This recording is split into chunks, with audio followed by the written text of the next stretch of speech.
किसी जमाने में एक छोटा सा गांव था जहां एक लड़का रहता था जिसका नाम अर्जुन था। अर्जुन बहुत ही बहादुर और जिज्ञासु था। एक दिन उसे गांव के पास के जंगल के बारे में एक रहस्य पता चला। लोगों का कहना था कि उस जंगल में कोई चमत्कारी शक्ति छुपी हुई है। अर्जुन ने ठान लिया कि वह उस जंगल में जाएगा और उस रहस्य को सुलझाएगा। एक सुबह वह अपना बैग उठाकर जंगल की ओर निकल पड़ा। जैसे ही वह जंगल में प्रवेश किया, उसे चारों ओर से अजीब आवाजें सुनाई देने लगीं। वह डर गया, लेकिन फिर भी उसने हिम्मत नहीं हारी और आगे बढ़ता रहा। पहले मिनट में अर्जुन को एक पुरानी और टूट चुकी झोपड़ी मिली।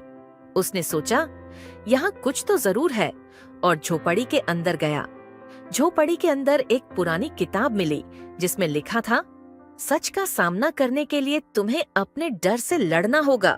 अर्जुन ने किताब उठाई और आगे बढ़ा। दूसरे मिनट में उसे एक बड़ा सा पेड़ मिला जिसके तने पर अजीब निशान थे। उसने उन निशानों को ध्यान से देखा और समझा कि वे किसी गुप्त संदेश का हिस्सा हैं। उसने निशानों को अपने पास नोट किया और आगे की यात्रा जारी रखी। तीसरे मिनट में अर्जुन को एक गुफा दिखाई दी। गुफा के पास पहुंचते ही उसे अंदर से किसी के रोने की आवाज आई।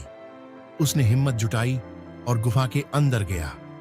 अंदर जाकर देखा कि एक छोटी बच्ची बैठी थी जो खो गई थी।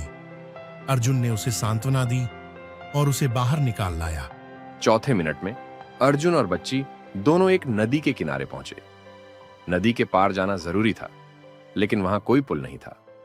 अर्जुन ने नदी के किनारे देखा और पाया कि कुछ पत्थरों पर अजीब निशान बने थे।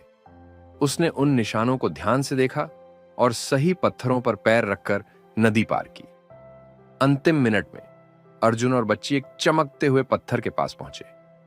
पत्थर के पास एक बूढ़ा व्यक्ति खड़ा था। बूढ़े ने बताया, यह चमत्कारी पत्थर वही पा सकता है जिसने सच्चाई और बहादुरी से अपनी यात्रा पूरी की हो।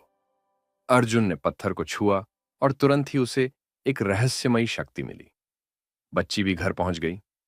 अर्जुन ने सीख लिया कि सच्चाई, बहादुरी और धैर्य से हर रहस्य सुलझाया जा सकता है। वह गांव वापस आया और सबको अपनी अद्भुत यात्रा के बारे में बताया। गांव के लोग उसकी बहादुरी की कहानी सुनकर प्रेरित हुए और अर्जुन हीरो बन गया।